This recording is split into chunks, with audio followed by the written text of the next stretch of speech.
Hello student, আমি Tapas sir.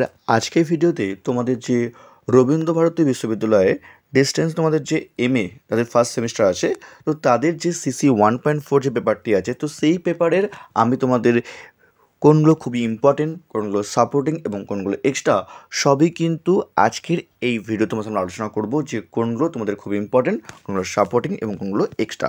তাই বলবো কেউ কিন্তু ভিডিওটা স্কিপ করবে না। আমি যে তোমাদের কথাগুলো বলছি সেগুলো তোমরা কিন্তু পারলে একটু ভালো করে শুনবে। আর যারা এখনও চ্যানেলটিকে সাবস্ক্রাইব করোনি, অবশ্যই চ্যানেলটিকে সাবস্ক্রাইব করে রাখো এরকম ভিডিও সরকার পাওয়ার জন্য। এবং তোমাদের 1.3 এবং 1.1-এর আমি সাজেশান দিয়ে দিয়েছি, তার লিঙ্ক এই ভিডিওর ডেসক্রিপশন বক্সে দিয়ে দেবো, তোমরা পারলে কিন্তু দেখে নিও। এবার দেখো তোমাদের প্রথম প্রশ্ন, দেখো তোমাদের যেটি এবছর কিন্তু প্রবল ইম্পর্টেন্ট, তোমাদের কিন্তু এই বছর খুবই ইম্পর্টেন্ট এবং এই বছরে আসতে পারে এটি সবথেকে বেশি প্রবল। Write a critical note on Benedetto Croce concept of history, অর্থাৎ ইতিহাস সম্পর্কে বেনেদিত্ত ক্রোচের ধারণার উপর একটি সমালোচনামূলক প্রবন্ধ লেখো। এটি এবছর কিন্তু প্রবল ইম্পর্টেন্ট, একদম ফার্স্ট চয়েস ফার্স্ট প্রশ্ন, যেটি তোমাদের কিন্তু পরীক্ষায় আসার সম্ভাবনা সব থেকে প্রবল এবারের জন্য। তোমাদের বলবো একদম তোমরা সিসি 1.4-এর সব থেকে ভালো করে এই প্রশ্নটি করে রেখো, এটি প্রবল ইম্পর্টেন্ট প্রশ্ন। নেক্সট দেখো তোমাদের পরের প্রশ্ন, দেখো ডেসক্রাইব কোথ ইন্টারপ্রিটেশন অফ পজিটিজম। তো আগস্ট কোতের দৃষ্টিবাদী দর্শন সম্পর্কে আলোচনা করো। তোমাদের যে আগস্ট কোত, তো এই আগস্ট কোত সম্পর্কে তোমরা কিন্তু তার যে দর্শন সেই সম্পর্কে আলোচনা করতে বলছে এখানে। এই দুটি প্রশ্ন সব থেকে ইম্পর্টেন্ট এবং দুটির মধ্যে দুটোই কিন্তু পরীক্ষা আসতে পারে। তবে তোমাদের বলবো দুটির মধ্যে কিন্তু তোমরা একটি অবশ্যই তোমরা কিন্তু কমন পাবেই পাবে। দুটি সবথেকে বেশি ইম্পর্টেন্ট, দুটোর মধ্যে তোমরা কিন্তু অবশ্যই একটি কমন পাবে। তাই তোমাদের বলবো একদম তোমরা কিন্তু ভালো করে এই দুটো দিন ভালো করে রাখবে, এর মধ্যে তোমরা কিন্তু অবশ্যই তোমরা কিন্তু একটি কমন পাবেই পাবে। নেক্সট দেখো তোমাদের পরের প্রশ্ন, দেখো তোমাদের 3 number, discuss the relationship between history and any two other social science, অর্থাৎ ইতিহাস এবং অন্য দুটি সামাজিক বিজ্ঞানের মধ্যে সম্পর্ক আলোচনা করো। এটিও তোমাদের কিন্তু খুবই ইম্পর্টেন্ট প্রশ্ন, তোমাদের কিন্তু এবছর পরীক্ষা কিন্তু বিশাল ইম্পর্টেন্ট। তোমাদের বলবো এটিও তোমরা কিন্তু খুব ভালো করে পড়বে, 1-2 করে তোমরা কিন্তু অবশ্যই একটি পাবে। এবং তোমরা 3 নম্বর প্রশ্ন খুব ভালো করবে, 3 নম্বরটা তোমাদের কিন্তু প্রবল ইম্পর্টেন্ট প্রশ্ন, ফার্স্ট চয়েস তোমাদের বলো প্রশ্নটি। নেক্সট দেখো তোমাদের write an essay on the similarities and dissimilarities between history and science, ইতিহাস এবং বিজ্ঞানের মধ্যে সাদৃশ্য ও বৈসাদৃশ্য বা সম্পর্ক আলোচনা করো। দেখো 3 এবং 4 দুটি করলে কিন্তু পরীক্ষা কিন্তু একটি প্রবল ইম্পর্টেন্ট এবং এর মধ্যে কিন্তু একটি আশার সম্ভাবনা কিন্তু অত্যন্ত প্রবল। তাই তোমাদের বলবো 3 এবং 4 তোমরা করলে তোমরা কিন্তু এর মধ্যে তোমরা কিন্তু একটি কমন পেতে পারো, ভালো করে তোমরা কিন্তু করবে, ঠিক আছে।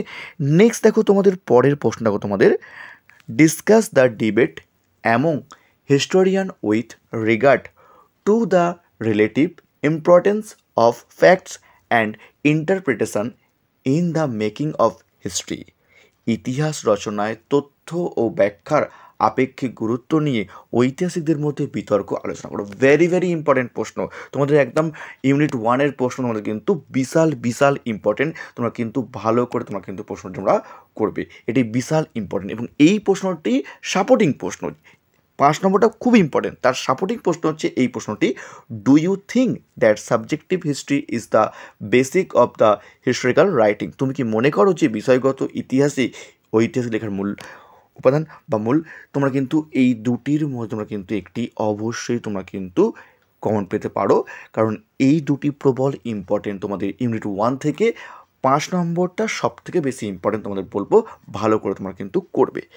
নেক্সট দেখো তোমাদের পরের প্রশ্ন, দেখো তোমাদের বিশাল ইম্পর্টেন্ট, পরীক্ষা কিন্তু বিশাল চান্সের প্রশ্নটি, ক্রিটিক্যালি ইভালুয়েট দ্য ইনলাইটমেন্ট হিস্টোগ্রাফি, জ্ঞানদীপ্ত ইতিহাসের সমালোচনামূলক মূল্যায়ন করো। এটি ভেরি ইম্পর্টেন্ট প্রশ্ন এবং তোমাদের কিন্তু প্রবল সম্ভাবনা কিন্তু এবছর তোমাদের বলবো তোমাদের 7 নম্বর প্রশ্ন, তোমাদের 5-7 খুবই ইম্পর্টেন্ট প্রশ্ন বলবো, এইটিও তোমাদের পরীক্ষা কিন্তু বিশাল আসতে পারে, ফার্স্ট চয়েস প্রশ্ন পরীক্ষা কিন্তু আসতে পারে বিশাল ইম্পর্টেন্ট। এরই সাপোর্টিং প্রশ্ন তোমাদের Gibbon's decline and fall is one of the masterpieces of rationalist philosophical historiography, গিবনের ডিক্লাইন অ্যান্ড ফল, ভক্তিবাদী দার্শনিক ইতিহাস সম্পর্কে আলোচনা করো। এই 7 এবং 8, তবে তোমরা বলো 7 নম্বরটা প্রবল ইম্পর্টেন্ট এবং 7 নম্বরের সাপোর্টিং হচ্ছে 8 নম্বর প্রশ্নটি। দুটির মধ্যে কিন্তু পরীক্ষা একটি অবশ্যই আসতে পারে, তোমরা কিন্তু ভালো করে করবে। নেক্সট দেখো তোমাদের পরের প্রশ্ন, discuss the special characteristics of Herodotus as a historian. ঐতিহাসিক হিসাবে হেরোডাসের বিশেষ বৈশিষ্ট্য আলোচনা করো। এটিও ইম্পর্টেন্ট প্রশ্ন, ভেরি ভেরি ইম্পর্টেন্ট প্রশ্ন, এটি তোমাদের ইউনিট 2 থেকে। তারপরে দেখো তোমাদের estimate Livy and Tacitus as ancient Roman historiography, অর্থাৎ রোমান ঐতিহাসিক হিসাবে যেমন হচ্ছে লিভি এবং রোমান ইতিহাসের লিভি এবং ট্যাসিটাসের অবদান আলোচনা করো। তোমরা কিন্তু এটা করতে পারো, অথবা তোমরা আসতে পারো তোমাদের রোমান ইতিহাস চর্চার সম্পর্কে আলোচনা করো বা বৈশিষ্ট্য আলোচনা করো তোমার আসতে পরীক্ষায়, তোমরা বলবো। এটিও কিন্তু ভেরি ইম্পর্টেন্ট প্রশ্ন। নেক্সট দেখো, রাইট এ নোট অন সোমাকিয়ান অ্যান্ড কলহন। ঠিক আছে, তোমাদের কিন্তু এই 9, 10, 11 তোমরা কিন্তু করতে পারো, তোমরা কিন্তু একটি তোমরা কিন্তু অবশ্যই কম করো তোমরা। অর্থাৎ তোমরা কিন্তু এই তোমাদের বললাম এগুলো, অর্থাৎ 1 থেকে 11-র মধ্যে বললাম যেগুলো প্রবল ইম্পর্টেন্ট বলছি, তারপর তোমরা ভালো করে পড়বে ওগুলো, আর তারপর তোমরা কিন্তু এগুলো তোমরা কিন্তু ভালো করে পড়ে যাবে। এর মধ্যে তোমাদের কিন্তু পরীক্ষায় ম্যাক্সিমাম তোমরা কিন্তু কমন পেয়ে যেতে পারো। এবার তোমাদের যদি প্রশ্ন খুব কঠিন হয়ে থাকে তাহলে তোমাদের কিন্তু কিছু সাপোর্টিং তোমাদের পড়তে হবে। তো তাকে বলবো যে এখনও চ্যানেলটিকে সাবস্ক্রাইব করোনি, অবশ্যই চ্যানেলটিকে সাবস্ক্রাইব করে রেখো এরকম ভিডিও সবাই পাওয়ার জন্য। আর যদি কেউ এমএতে ইতিহাস পড়তে চাও তো আমি তোমাদের কিন্তু অফলাইনে শিয়ালদহ যে সোমনাথ কলেজ এবং বেলাসাই যে সোমনাথ কলেজ তার কাছেই পড়িয়ে থাকি। এমনকি তোমরা চাইলে কিন্তু তোমরা কিন্তু অনলাইনে ক্লাসও তোমরা করতে পারো, এমনকি তোমরা কিন্তু নোটও তোমাদের প্রোভাইড করা হয়ে থাকে। তোমরা যদি চাও জয়েন করতে পারো, ডেসক্রিপশন বক্সে আমার ফোন নাম্বার দিয়ে দেবো, তোমরা চাইলে কিন্তু আমার সঙ্গে জয়েন করতে পারো। এবার আসলে তোমাদের যে সাপোর্টিং প্রশ্নগুলো আছে তো সেগুলো নিয়ে দেখো। প্রথম প্রশ্ন, সাপোর্টিং প্রশ্ন, what are the limitation of ancient Indian historiography. প্রাচীন ভারতের ইতিহাস চর্চার সম্পর্কে আলোচনা করো। আসতে পারে এই ইতিহাস চর্চার সীমাবদ্ধতাগুলি আলোচনা করো। এটিও ইম্পর্টেন্ট প্রশ্ন, খুবই ইম্পর্টেন্ট, তোমরা কিন্তু ভালো করতে পারো সাপোর্টিং হিসাবে। যদি ওখান থেকে না আসে তাহলে তোমরা কিন্তু এটা আসতে পারে। ঠিক আছে, নেক্সট দেখো তোমাদের point out the silent feature of Turku Afghan historiography. Turku Afghan যুগের ইতিহাসের বৈশিষ্ট্যগুলো লেখো। এটিও কিন্তু ইম্পর্টেন্ট প্রশ্ন, সাপোর্টিং হিসাবে তোমরা করে যাবে, কারণ তোমাদের কিন্তু আগে ওগুলো পড়ার পর তারপর তোমরা কিন্তু এগুলো সাপোর্টিং হিসেবে তোমরা কিন্তু করে যাবে। নেক্সট দেখো তোমাদের পরের প্রশ্ন বলবো, examine the importance of the City of God by Saint Augustine as a Christian historiographer. খ্রিস্টান ইতিহাসবিদ হিসাবে সেন্ট অগাস্টিনের দ্য সিটি অফ গডের গুরুত্ব আলোচনা করো। এটিও কিন্তু ইম্পর্টেন্ট, সাপোর্টিং তোমরা করে যাবে। তোমরা কিন্তু চাইলে তোমরা কিন্তু এটি তোমরা করতে পারো। আর তোমাদের কিন্তু কিছু আমি তোমাদের এক্সট্রা তোমাদের দিয়েছি। দেখো এক্সট্রা বলতে তোমাদের write a note on Ibn Khaldun as a Muslim historiography. একজন মুসলিম ইতিহাসবিদ হিসাবে ইভান খালদুনের উপর নোট লেখো। লাস্ট পর্যন্ত তোমাদের খুবই ইম্পর্টেন্ট এক্সট্রা তোমাদের বলবো তোমাদের আমি যে discuss the main features of romantic historiography. Romantic ইতিহাস রচনার বৈশিষ্ট্যগুলো আলোচনা করো।